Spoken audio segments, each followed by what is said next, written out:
ስልጣን የሚገኘው በደግነት ይመስልሃል? ኒኮሎ ማካቬሊ ግን እንደዚህ አላሰበም። ዘ ፕሪንስ በተሰኘው ታዋቂ መጽሐፉ ከግብረ ገብነት ይልቅ ውጤት እንደሚበልጥ ተከራክሯል። በእርግጥ ከመወደድ ይልቅ መፈራት ይሻል ይሆን?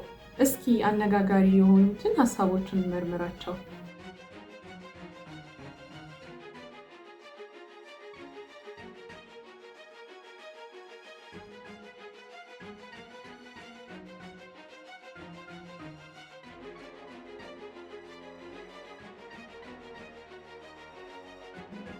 ኒኮሎ ማካቬሊ በጣሊያን ሀገር ፍሎረንስ ከተማ ስርወ መሠረቱ የገዘፈ ዳሩ ግን የተመናመነ ቤተሰብ ውስጥ ተወለደ።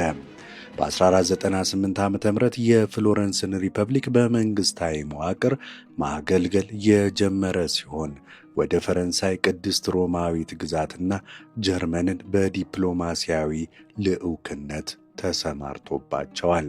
በ1512 ዓ.ም ሪፐብሊካዊው ሥርዓት ሲፈረካከስ ለጥቂት ጊዜ በእስር ቆይቶ አካላዊ ስቃይ ተፈጽሞበታል። ከዚህ በኋላ ወደ ግል ሕይወቱ በማፈግፈግ ሐሳቡንና ጉልበቱን ለፖለቲካዊ ትንታኔ፣ ለወታደራዊ ንድፈ ሐሳብና ለታሪክ ምርምርም አውሏል። በዚህም ዘ ፕሪንስ የተሰኘውን መጽሐፉን በ1513 ዓ.ም ገደማ፣ ዘ ዲስኮርስ የተባለውን በ1516 እንዲሁም ዘ አርት ኦፍ ዋር የተሰኘውን መጽሐፍ በ1520 አስመረቀ። ዘ ፕሪንስ የተሰኘው የረቀቀ ሥራውን ካበረከተባቸው ዋነኛ ዓላማዎች አንዱ መጽሐፉ የተወጠነለት ለሎሬንዞ ዴ ሜዲቺ በመሆኑ የእርሱን ሞገስ ለማግኘት ቢሆንም እስከ 1920 ድረስ ዳግም ወደ መንግሥታዊ ሥልጣን አልተጠራም ነበርም። በ1527 ዓ.ም የሜዲቺ አገዛዝ ዳግም ሲገረሰስ ማካቬሊ ከሥልጣኑ ተሽቀንጥሯል። በሕይወቱ ሰርክ ዓመታትም የፍሎረንስን ታሪካዊ መዛግብት የሚፈትሸውን የፍሎረንስ ታሪክ የተሰኘውን ጥልቅ ትንታኔም አጠናቋል። ይህ ሥራውም ተራ የዘመናት ቅደም ተከተልን ከመተረክ ይልቅ እጅግ የተራቀቀ የምክንያትና የውጤት ቁርኝትን የሚያብራራም ነበር።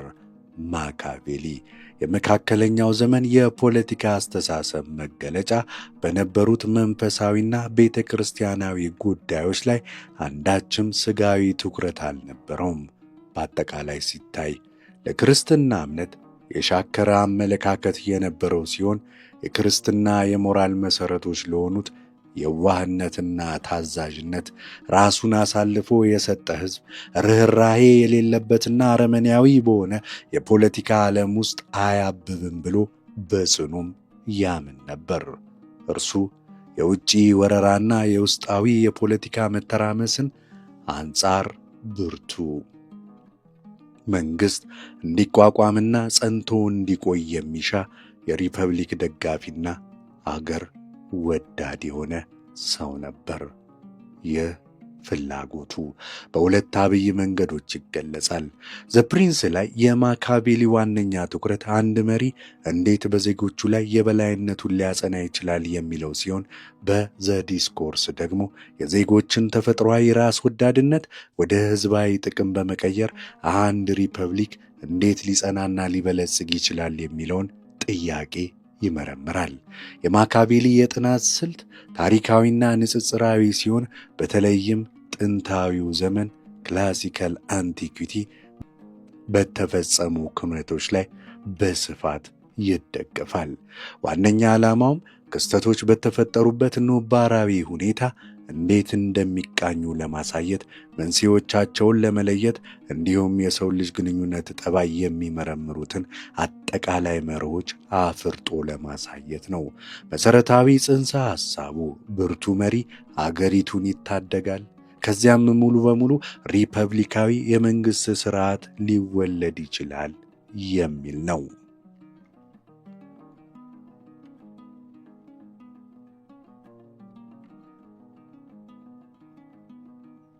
በሁሉም ጽሑፎቹ ማካቬሊ ወጥነት ያለው የሰው ልጅ ተፈጥሮ ንድፈ ሐሳብን ያራምዳል። የዚህ ንድፈ ሐሳብ አንዱና ዋነኛ ምሰሶ የሰው ልጅ ተፈጥሮ የማይለወጥ ነው የሚለው እሳቤው ነው። ስለ ፖለቲካ አጠቃላዩ መደምደሚያዎችን እንድንሰጥ የሚያስችለንም ይኸው ጉዳዩ ነው። ምንም እንኳ የሰዎች ጠባይ በኑሯቸው ነባራዊ ሁኔታ የተወሰነ ደረጃ ሊቀየር ቢችልም የሰው ልጆች ምንጊዜም ተመሳሳይ የሆኑ መሠረታዊ ባህሪያትን ያንጸባርቃሉ።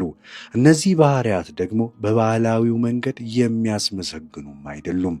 ማካቬሊ በዘ ፕሪንስ እንዲህ ይላል። ስለ የሰው ልጅ ይህንን አጠቃላይ ድምዳሜ መስጠት ይቻላል እንዲህ በማለት ውለታ ቢሶች፣ ተለዋዋጮች፣ አስመሳዮችና አታላዮች ናቸው። አደጋን ይሸሻሉ፣ ለትርፍ ደግሞ ይስገበገባሉ። መልካም እስካደረግክላቸው ድረስ ያንተ ናቸው፣ ዳሩ ግን አደጋ ላይ በምትወድቅበት ጊዜ ካንተ ያፈነግጣሉ ይላል በዘ ፕሪንስ ምዕራፍ 17 ላይ። በዘ ዲስኮርስ 1.3 ደግሞ እንዲህ ሲል ያትታል። የሰው ልጆች ሁሉ ክፉዎች ናቸው። አጋጣሚውን ባገኙ ቁጥርም ይህንን መጥፎ ተፈጥሯቸውን ለማሳየት ዝግጁ የሆኑ ናቸው። ክፉ ጠባያቸው ለተወሰነ ጊዜ ተደብቆ ከቆየ ይህ የሆነበት ያልታወቀ ምክንያት ይኖራል ተብሎ ሊታሰብ ይገባል። ይህ ባህሪያቸው የሚታይበት አጋጣሚ አላገኘም ብለን ማመን አለብን። ነገር ግን የእውነት ሁሉ አባት የሆነው ጊዜ ይህንን እውነት ማጋለጡ አይቀርም ይላል በዘ ዲስኮርስ ላይ። የሰው ልጅ የክፋት ጠባይ ጥሩ ስር የሰደደ ራስ ወዳድነት ነው ብሎ ማካቬሊ ደግሞ ይህንን ያምናል። ይህ ራስ ወዳድነት በዋነኝነት ራስን ለማዳንና ደህንነትን ለማረጋገጥ በሚኖር ፍላጎት ይገለጻል። ከዚያም ደህንነት ሲረጋገጥ ወደ ግላዊ ስልጣንና ከእርሱ ጋር ተያይዞ ወደሚመጣ ክብር ወደ መቋመጥ ያመራል። በመጨረሻም ስልጣን ነፃነትን ያስገኛል። ሰዎች ስልጣንን የሚወዱባቸው ዋነኛ ምክንያቶች አንዱና ዋነኛው ይህ ነው። ሌሎችን ለመግዛት የማይሹት እንኳ ቢያንስ በሌሎች ቁጥጥር ስር ላለመውደቅ የሚያስችል በቂ ስልጣን እንዲኖራቸው ይፈልጋሉ፣ ይሻሉ ይላል።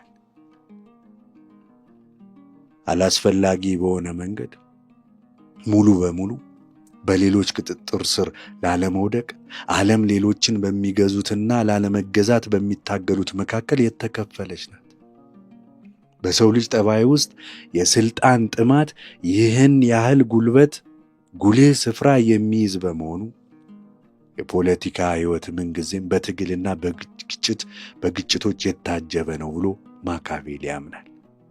ፖለቲካ ፕሌቶንና አሪስቶትል ሊኖር ይችላል ብለው እንዳሰቡት አይነት ትብብርና የጋራ መደጋገፍ አይደለም። ሊሆንም ፈጽሞ አይችልም። ሰዎች ሊተባበሩ ይችላሉ፣ ነገር ግን ይህን የሚያደርጉት ትብብሩ ጥቅማቸውን እስካስከበረላቸው ጊዜ ድረስና በዚያው ልክ ብቻ የሆነ እንደሆነ ነው። የፖለቲካ ዋነኛ ግብ ስምሙ የሆነ የጋራ ጥቅም ማምጣት ነው የሚለው ባህላዊ አስተሳሰብ ከንቱ ነው። ፖለቲካ የግድ ትግልን ያካትታል። እንደ አስፈላጊነቱም ይህንን ትግል የአንድ ሰው በሌሎች ላይ የበላይነት የመቀዳጀት ትግል ነው ሲል ማካቬሊ ያሳስባል። የመሪው የግል እርካታ የሕዝብም ጥቅም ሊሆን ይችላል። የጨካኙ ጣሊያናዊ መሪ ቄሳር ቦርጂያ ቆራጥ ባህሪያት ጣሊያንን አንድ ለማድረግ ልክ እንደሚያስፈልጉት ነበሩ።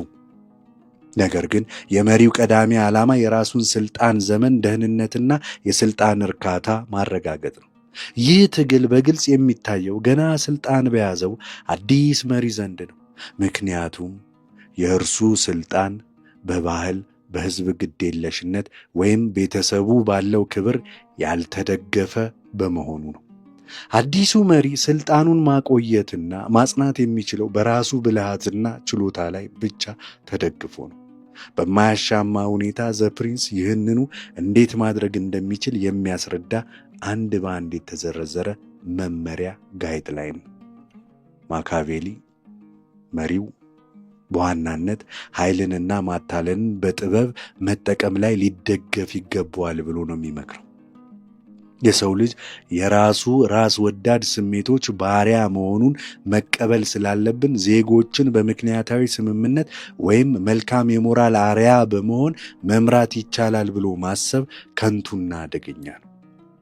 ምርጫ በሚኖርበት ጊዜ ሰዎች ከሞራልና ከምክንያት ይልቅ ለስሜታቸው ግፊት ያድራሉ። ስለዚህ የሰዎችን ስሜት በመዘወር የፈለግነውን እንዲያደርጉ ማድረግ ይቻላል። በፖለቲካ ውስጥ ወደ ምክንያታዊነት የሚደረግ ውጤታማ ጥሪ የሚባል ነገር ፈጽሞ የለም። ማካቬሊ 4 መሰረታዊና ግብረ መልሳዊ የሰው ልጅ ባህሪያት እንዳሉ ደግሞ እዚህ ጋር ይጠቁመናል። አንደኛው ፍቅር፣ ሁለተኛ ጥላቻ፣ ሶስተኛ ፍርሃትና አራተኛው ንቀት ነው። ፍቅርና ጥላቻ እርስ በርስ የሚጣረሱ ናቸው። አንድን ሰው በአንድ ጊዜ መውደድና መጥላት በጭራሽ አይቻልም። በዚሁ ስሌት አንድን ሰው መፍራትና መናቅ በአንድ ላይ አይቻልም። ፍርሃትና ንቀት አብረው አይሄዱም። ሆኖም ፍቅርና ፍርሃት አብረው ሊሄዱ ይችላሉ። እንዲሁም ጥላቻና ፍርሃት፣ ፍቅርና ንቀትም ሊጣመሩ ይችላሉ። መሪው በሕዝቡ ላይ ሊያሰርጽ የሚገባው ስሜት ተጣማሪ የሆኑትን ፍቅርና ፍርሃትን ነው። ሕዝቡ መሪውን የሚወድና የሚያከብር ከሆነ ሊቆጣጠራቸው አይችልም። እንዲያውም በእርሱ ላይ ለማመፅ ይነሳሳሉ። ስለዚህ ፍቅርና ፍርሃትን ማሳደር፣ ንቀትንና ጥላቻን ደግሞ ማስወገድ እጅግ ያስፈልጋል። በመሪ ላይ ሊደርስ የሚችለው ከሁሉ የከፋው ነገር ስልጣኑን ለማስጠበቅ ምንም ማድረግ አለመቻሉ ነው። ማካቬሊ እንዳይናቅ አጥብቆ ይመክረዋል። መናቅ የለብህም ይላል። ከፍቅርና ንቀት ይልቅ ጥላቻና ፍርሃትን ምረጥ ይላል። ማናቸውም ጥምረት ከንቀት ጋር ከተዋሃደ አደገኛ ነውና። ምክንያቱም ፍርሃት ቢሆን እንኳ ንቀት ካለበት መሪው ሕዝቡን የማስገደድ ኃይሉን ያሳጠዋል። ፍርሃትና ንቀት አብረው አይሄዱም። መወደድ የግድ አስፈላጊም አይደለም፣ ነገር ግን መፈራት ወሳኝ ነው። ከምንም በላይ ደግሞ አለመናቅ እጅግ ወሳኝ ነው። በግልጽ ቋንቋ የዚህ ትርጉም የመሪው ስልጣን መሰረት ኃይልና ያንን ኃይል ያለ ርኅራኄ ለመጠቀም ያለው ቁርጠኝነት ነው ማለት ነው። ይህ ደግሞ ማካቬሊ መሪው ሊማራቸው የሚገቡ ጥበቦች ወታደራዊ ጥበቦች ብቻ ናቸው የሚለውን አባባሉን ያስረዳል። በህዳሴው ዘመን ከነበሩት የማካቬሊ ዘመን ሰዎች እንዲሁም በፖለቲካ ታሪክ ውስጥ ከነበሩ ቀደምት ሐሳቢያን አብዛኛዎቹ መሪ የተማረ፣ ርኅሩህ፣ የጥበብ ደጋፊ፣ ፈሪሃ እግዚአብሔር ያለው ጠቢብና የመሳሰሉትን መሆን አለበት የሚለውን እንደ መሰረታዊ እውነት ተቀብለውት የነበረ ጉዳይ ነበር። ለማካቬሊ ግን መሪውን በሚገባ ለማጥናት ዋነኛው መንገድ የጦርነትን ጥበብ መመርመር ነው ይላል። ምክንያቱም ለማካቬሊ ፖለቲካ ራሱ ድምፁን ዝቅ ያደረገ ወይም ስርዓት የያዘ ጦርነት ነውና። በመሪውና በሕዝቡ መካከል ያለው ግንኙነት ልክ በሉዓላዊ መንግስታት መካከል እንዳለው ግንኙነት እንደሆነ አድርጎ ይወስደዋል። ልክ መንግስታት ሁልጊዜ በሚስጥርም ሆነ በግልጽ እርስ በርስ በጦርነት ላይ እንዳሉ ሁሉ ዜጎችም ከመሪያቸው ጋር ዘላቂ ጦርነት ውስጥ እንዳሉ ያህል ነው። ስለዚህ የመሪው ትክክለኛና አጠቃላይ መርህ ሊሞግተው የሚችል በቂ ኃይል ያለው ማንም የለም ብሎ ማሰብ ነው። ምክንያቱም እንዲህ አይነት ሰዎች ካሉ የስልጣን ፍቅር እርሱን እንዲሞግቱት ያነሳሳቸዋል ብሎ ማሰብ አለበት። ከዚህም በላይ በማካቬሊ አስተሳሰብ ጦርነት ፈጽሞ ሊወገድ አይችልም፣ ሊዘገይ ብቻ ነው የሚችለው። ይህን ያልተገነዘበ መሪ አደጋ ላይ ደግሞ ይወድቃል። የመሪውን ስልጣን ሊሞግቱ የሚችሉ ጎረቤት ኃይሎች ካሉ ጦርነት አይቀሬ ነው። ምክንያቱም የትኛውም ወገን የሌላው ስጋት እስካልተወገደ ጊዜ ድረስ በሰላም ሊተኛ አይችልምና። ስለዚህ ብልጫ ሲኖር ማጥቃት፣ ካልሆነም የሌላውን ብልጫ በዲፕሎማሲ ማጥፋት ሁልጊዜም የተሻለው መንገድ ነው። ጦርነት ራስን ለጉዳት አጋልጦ ፈጽሞ ሊዘገይ አይገባም። ከምንም በላይ መሪው ሌሎችን ለመጉዳት ከተገደደ ስልጣናቸውን በዘላቂነት በሚያሳጣቸው ወይም ሙሉ በሙሉ በሚያጠፋቸው መንገድ ሊያደርገው ይገባዋል። ይህን ካላደረገ የበቀል ፍላጎት ተፈጥሯዊ ምኞታቸውን ያባብሰዋል። እናም እርሱን ለማጥፋት ምንም አይነት ድንጋይ ሳይገለብጡ አይቀሩም። የማካቬሊ ስለ ሞራልና ፖለቲካ ያለው አመለካከት ደግሞ ግልጽ ነው። መልካም መሪ የግድ መልካም ሰው መሆን አለበት ከሚለው ባህላዊ አቋም እጅግ የተለየ ነው። እርሱ እንደሚለው መሪው በሕይወቱና በድርጊቱ የሞራል እሴቶችን ያሳያል። ለሕዝቡ መልካም አርአያ ይሆናል። ከራሱ ጥቅም ይልቅ የጋራ ጥቅምን ያስቀድማል። ለቤተ ክርስቲያን መመሪያም ይገዛል የሚለው ሐሳብ ስህተት ነው ይላል ማካቬሊ። ዘፕሪንስ ውስጥ ባለው የማካቬሊ አስተሳሰብ ፖለቲካ ስልጣንን ስለማግኘት ስለማቆየት ብቻ ነው። እርሱ ቪርቹ ለሚለው ቃል ከፊል ቴክኒካዊ ትርጉም ይሰጠዋል። ቪርቹ ለማካቬሊ አገሪቱን ወደ ላቀ ግብ ለማድረስ የሚመራበት እጅግ አዲስ የሆነ እሴት ነው። ቪርቱ ማለት የተለየ አይነት ክህሎት ወይም ብቃት ሲሆን ይህንን ተግባር ላይ ለመዋል የሚያስችል ጽኑ ፍላጎት ጋር የተጣመረም ነው። በዘፕሪንስ ውስጥ ማካቬሊ በቪርቹ ማለትም ብቃትና በፎርቹና ዕድል መካከል ያለውን ግንኙነት በመመርመር ይህንን ሐሳብ ይበልጥ ማብራራት እንችላለን። እርሱ እንደሚለው ሁላችንም በሚለዋወጠው የዕድል አምላክ ፎርቹና እጅ ውስጥ የምንወድቅበት ሰፊ የሆነ ዕድል አለ ይላል። እናም ልምድ እንደሚያስተምረን በባህላዊ የሞራል እሴቶችና በጥሩም ሆነ በመጥፎ ዕድል መካከል ምንም አይነት አስገዳጅ ትስስር የለም። አንድ ሐቀኛና ጎበዝ ነጋዴ መርከቦቹን በሙሉ በማዕበል ሊያጣ ይችላል። አንድ ሰነፍና አልጋው ላይ የሚውል ሰው የሎተሪ ዕጣ ሊደርሰው ይችላል። ትጉህና ፈሪሃ እግዚአብሔር ያለው ገበሬ አሁንም ሰብሉ በማዕበል ሊጠፋበት ይችላል። ሕይወት በሁለንተናዊ ሕግጋት የምትመራ አይደለችም። የማይታወቁና ግልጽ ያልሆኑ ክስተቶች ይፈጠራሉ። የሚገባንና የምናገኘው ነገር ምንም አይነት ግልጽ ዝምድና የሌለው በመሆኑ ይህ ዓለም ከሥነ ምግባር አኳያ የተምታታ መሆኑን ያሳያል። እናም ይህ መተንበይ አለመቻልና የሞራል መዛባት ከየትኛውም ቦታ ይልቅ በፖለቲካው መድረክ ላይ ይበልጥ ጎልቶ ይታያል ይላል። ተለዋዋጭና ያልተረጋጋውን የፖለቲካ ዓለም የተቀላቀሉ ሰዎች ከማንም በላይ በፎርቹና በዕድል እጅ ላይ ወድቀዋል። ለእነርሱ በሥራው ልክ የሚገኝ ሽልማት የሚባል ትስስር ፈጽሞ የለም። ከዕለት ወደ ዕለት ምን ሊፈጠር እንደሚችል፣ ታማኝነት እንዴት እንደሚቀያየር፣ የኃይል ሚዛን እንዴት እንደሚለዋወጥ አያውቁም። ከተለዋዋጩና ግምታዊ ከሆነው የተግባር ዓለም በተቃራኒ ግን አብዛኛውን ጊዜ የሰው ልጆች ጠንካራና የማይለወጥ ተፈጥሮ አላቸው።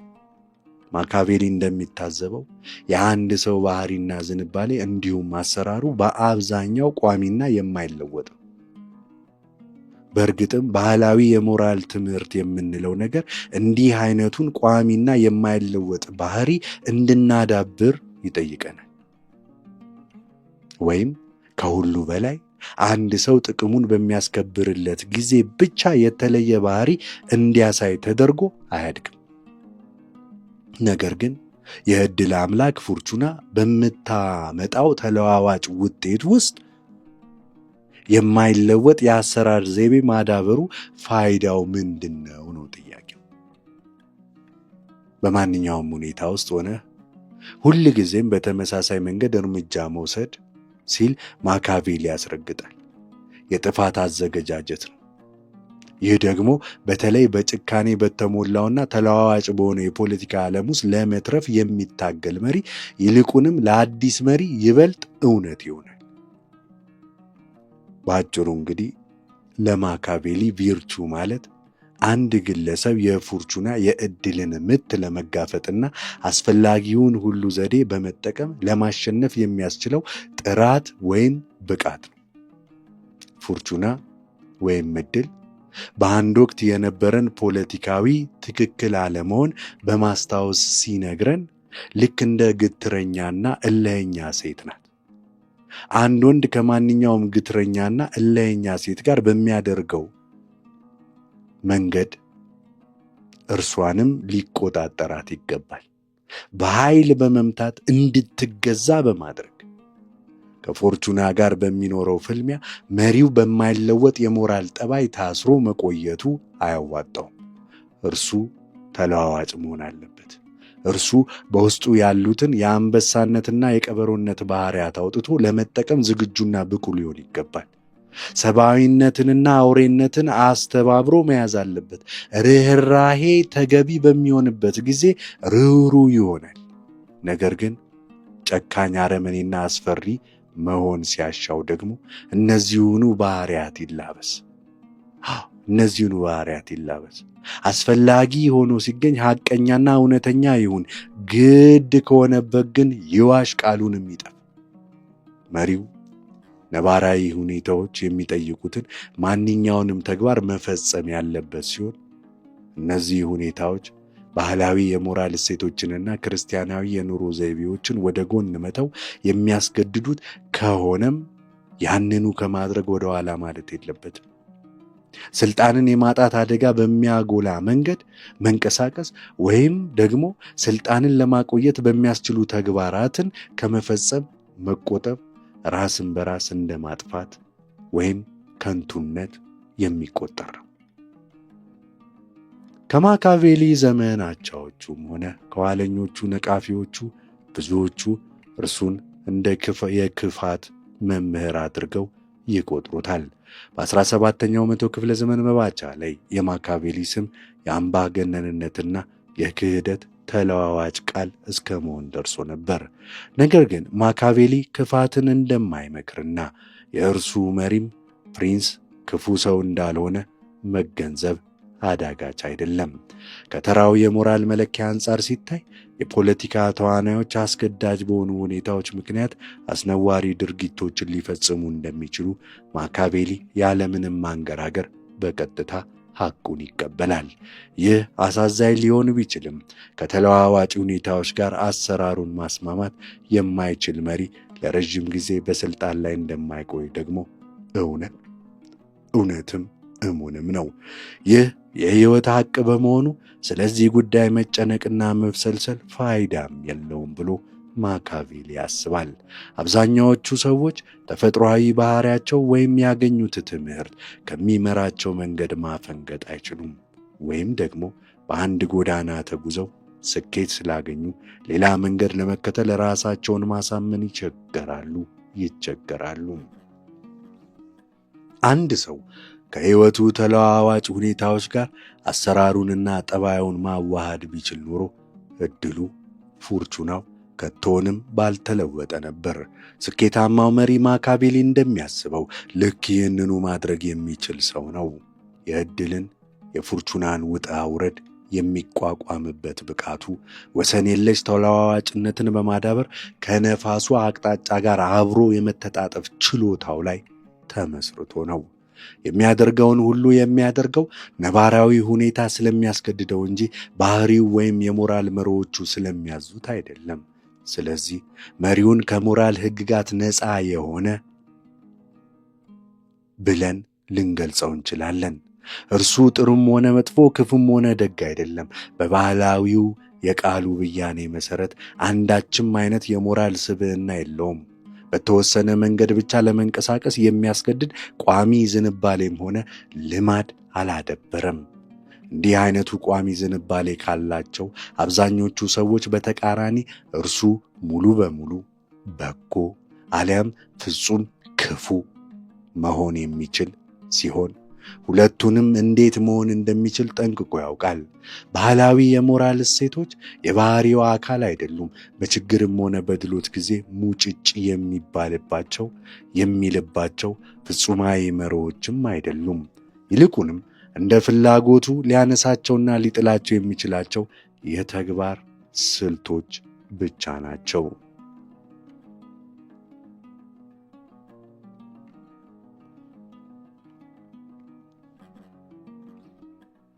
ስለ ሰው ልጅ ተፈጥሮና ባህሪ ማካቬሊ የያዛቸው መሠረታዊ እሳቤዎች ሥልጣንን በአዲሱ መሪ ማለትም በኒው ፕሪንስ አውድ ውስጥ ማጥናት ይበልጥ ቀላል ቢሆንም እንኳ ሪፐብሊካዊ ሥርዓት ይበልጥ ጤናማና ስኬታማ የመንግሥት ቅርጽ መሆኑን ወደ መደምደም ያደርሱታል።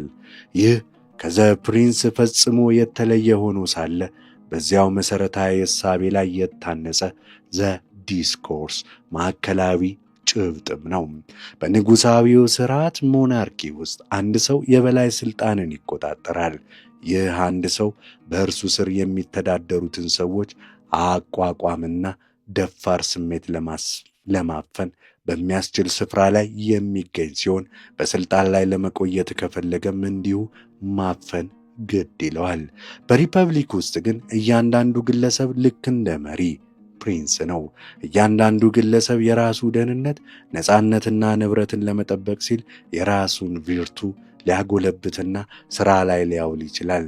በዚህም የሁሉንም ኅብረተሰብ ደህንነትና ልማት የሚያረጋግጥ አይነት የጋራ ወይም ሕዝባዊ ቪርቹን ይፈጥራል። በንጉሣዊው ሥርዓት ውስጥ ነፃ የሆነው አንድ ሰው ብቻ ነው። በሪፐብሊክ ውስጥ ግን ሁሉም ነፃ ናቸው ሲል ማካቬሊ ይሟገታል።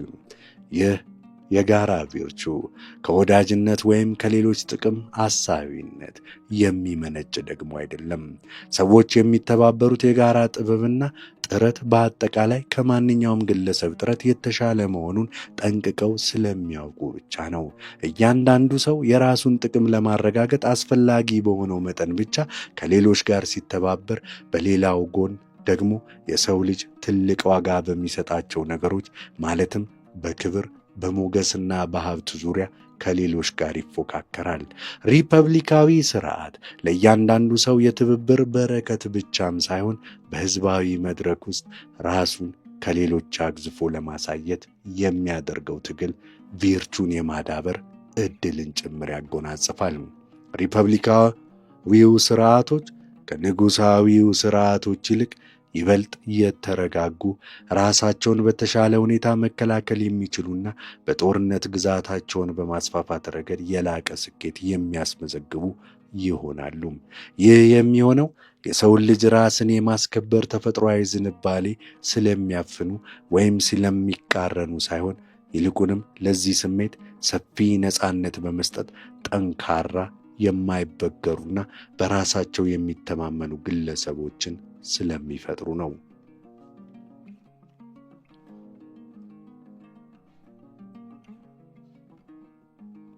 የሰው ልጅ ተፈጥሮ ይኸው ከሆነ ዘንዳ ሪፐብሊካዊ ሥርዓትን የሚፈታተኑ አብይ ችግር ሥርዓቱ ወደ አምባገነንነት እንዳይቀየር ማረጋገጥ አሊያም ደግሞ ቢያንስ የመበስበስና የመውደቅ ሂደቱን በተቻለ መጠን ማዘግየት መቻል ነው። ሪፐብሊኮች ሊጸኑና ሊረጋጉ የሚችሉት ማንኛውም ግለሰብ ሌሎችን ሁሉ ያለምንም ገደብ ሊጨቁን የሚያስችለውን ከፍተኛ ስልጣን እንዳያገኝ በመገደብ ሰዎች እርስ በርሳቸው ገንቢ በሆነ መንገድ እንዲፎካከሩ ማስቻል ሲችሉ ብቻ ነው። በመሳፍንቱ አሪስቶክራሲ ወይም በንግዱ ልሂቃን በሰፊው ሕዝብ መካከል ግጭት መፈጠሩ ደግሞ አይቀሬም ነው።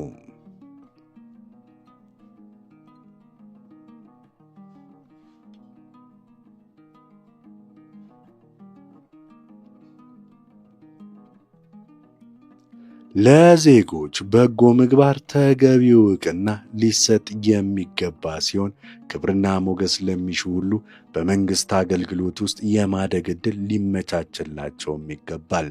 የዜጎች በጎነት ማለትም ሲቪክ ቨርቹ ለማስረጽና ለማቆየት የሚያስችል መንግሥታዊ ሃይማኖት ሊኖርም ይገባል። ይህ ሃይማኖት ግን ድክመትንና ተገዥነትን የሚያበረታታው ክርስትና ሊሆን አይገባውም። ሪፐብሊኩን ለመከላከልም ሆነ በማጥቃት ጦርነቶች ግዛቱን ለማስፋፋት የሚያስችል የዜጎች ጦር ሊገነባ ይገባል። ሰራዊቱ ከወታደራዊ ግዳጁ ባሻገር ትምህርታዊ ዓላማንም ሊያገለግል ይገባዋል። በዜጎች ዘንድ ለስልጣን አክብሮት መስጠትን፣ አገር ወዳድነትና ወታደራዊ ጀግንነትን ሊያሰርጽም ይገባል። በተጨማሪም የግለሰቦች የሥልጣንና የክብር ጥማት ተፈጥሯዊና ጤናማ መውጫ መንገዱን የሚያገኝበት መድረክ ይሆናል። በሪፐብሊክ ውስጥ ያለው ሕይወት ከልክ በላይ ምቹና ጸጥታ የሰፈነበት ሊሆን አይገባም። ማኅበራዊ ትስስርና ጥንካሬ ይበልጥ በተሻለ ሁኔታ የሚረጋገጡት በመከራና በችግር ጊዜያት ውስጥ ነው። እንዲህ ያሉ አስቸጋሪ ሁኔታዎች ከሕዝብ ውስጥ የተሻለውን አቅም አውጥተው እንዲያሳዩና አብረው እንዲሰሩ ያነሳሷቸዋል። ምቾትና ከልክ ያለፈ ደህንነት ከሕዝባዊ ቨርቹ ማለትም ፐብሊክ ቨርቹ ጋር አይጣጣሙም። ይህ የሆነበት ምክንያት ሰዎችን ራስ ወዳድ ስለሚያደርጓቸው ሳይሆን ተፈጥሯዊውን ራስ ወዳድነታቸውን ወደ ውስጣቸው በማዞር አጥፊና አፍራሽ እንዲሆኑ ስለሚያደርጋቸው ነው።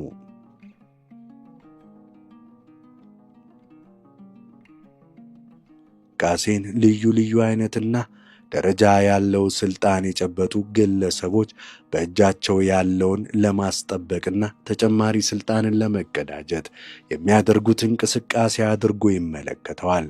ዘ ፕሪንስ እና ዘ ዲስኮርስ በይዘታቸው መሰረታዊ ልዩነት የላቸውም፣ እርስ በርሳቸውም አይቃረኑም። ሁለቱም የሰው ልጅን ተፈጥሮ እንደ ግለሰባዊ ፉክክራዊ እንዲሁም አስፈላጊ ሆኖ ሲገኝ ደግሞ ጨካኝና ርኅራኄ አልባ አድርጎ የመሳል የጋራ አመለካከት አላቸው።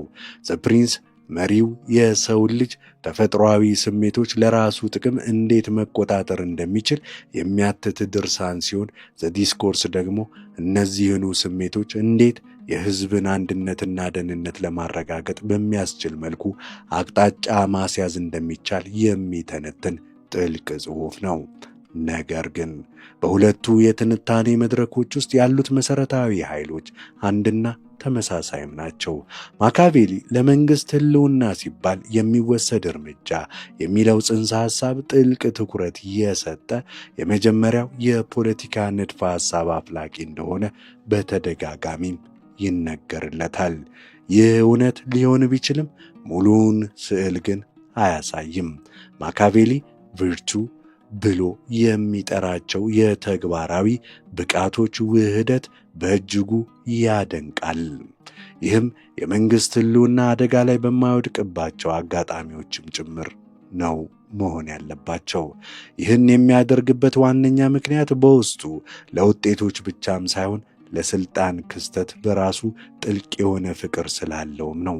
ለማካቬሊ ሥልጣኑ የዋለበት ግብ የሥልጣኑ ተከታይ የሆነ ሁለተኛ ደረጃ ጉዳይ ነው የሚል ድምዳሜ ላይ ከመድረስ መቆጠብ አይቻልም።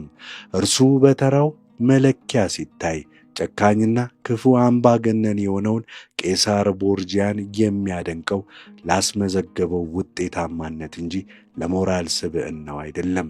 ከብዙዎቹ ቀደምቶቹና የዘመኑ አቻዎቹ በተቃራኒ ማካቬሊ ፖለቲካ የሞራል ሕግጋት ነፃ ከሆነ ጥበብ መሆኑን በጽኑ ያምናል። ፖለቲካ ከሞራል ሕግጋት ነፃ ከሆነ ጥበብ መሆኑን ያምናል። የፖለቲካ ኩነቶችና ግንኙነቶች በዚህ መነጽር መተንተን እንዳለባቸው ከማንም በላይ እርሱ እንደ ተቀባይነት ያለው አመለካከት አድርጎ ማጽናቱ በፖለቲካ አስተሳሰብ ታሪክ ውስጥ ለእርሱ የሥራ ዘመን ጉልህ ስፍራን እንዲያገኝ አስችሎታል።